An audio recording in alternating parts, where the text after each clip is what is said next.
We have a defensive system that we're going to put in place that that I've kind of had since being in San Antonio, and every once in a while I'll fine tune it here, fine tune it there, but for the most part, it's been the same. And I made sure before the players left that they got a copy of our. It's an older copy, obviously, being with the Cavs a couple of years ago, but the last copy that I put together of a defensive playbook on DVD. And there's some examples of our terminology on there for the players to hopefully watch and get a better understanding, so that when they do come to camp, they're able to speak the same language as we are.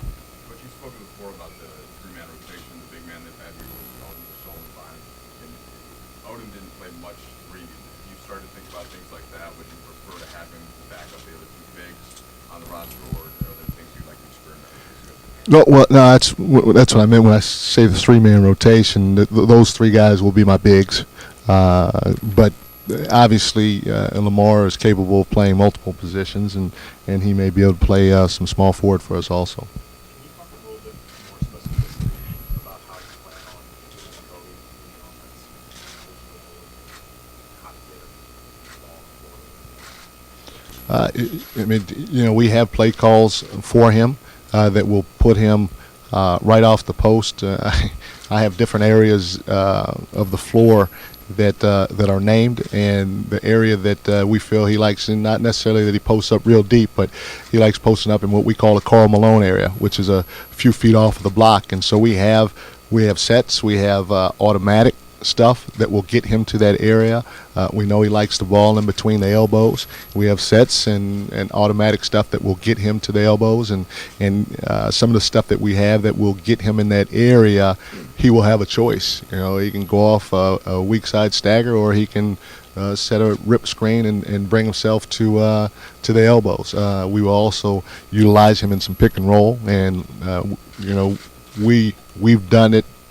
Coaching against him, whenever he plays pick and roll, you for the most part have to double team him, because he's a very effective pull-up jump shooter. And so when I see that, anytime anybody gets double teamed, if your floor is spaced correctly and you pass that ball on time and on target, you can make teams pay on the backside when they commit two guys to the ball. So we'll put him in some pick and roll situations, not a ton, to help him facilitate for other guys more than for himself, because we know that for the most part he's going to get double teamed when that happens. And that's part of the reason why I felt it was important for us to get the DVD defensive playbook to our guys, so they have a feel, or they start to get a feel of what our terminology will be. Everything in there is labeled with an example of it from my days back in Cleveland of our players then, so that they can relate the two.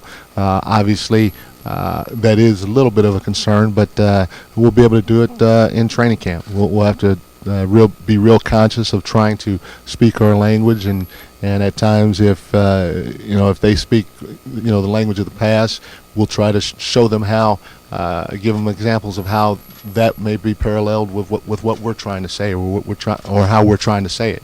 So it's just going to be a process, but I feel like we have a little bit of an advantage, because we were able to I met with most of the guys, and we were able to give them all that defensive DVD playbook.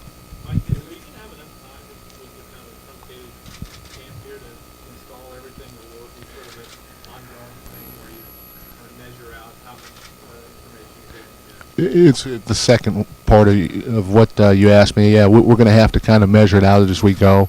When you cut down training camp as much as what we have done, and we have some other commitments that we're going to have to take care of during training camp.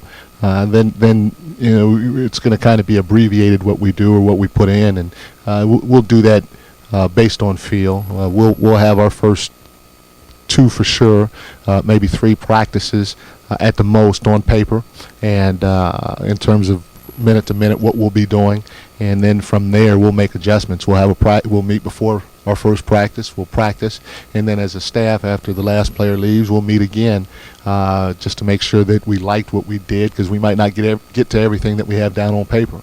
and then prior to the second practice, we'll meet right before that just to make sure that we're on the same page and we really do like what we have down going into practice number 2.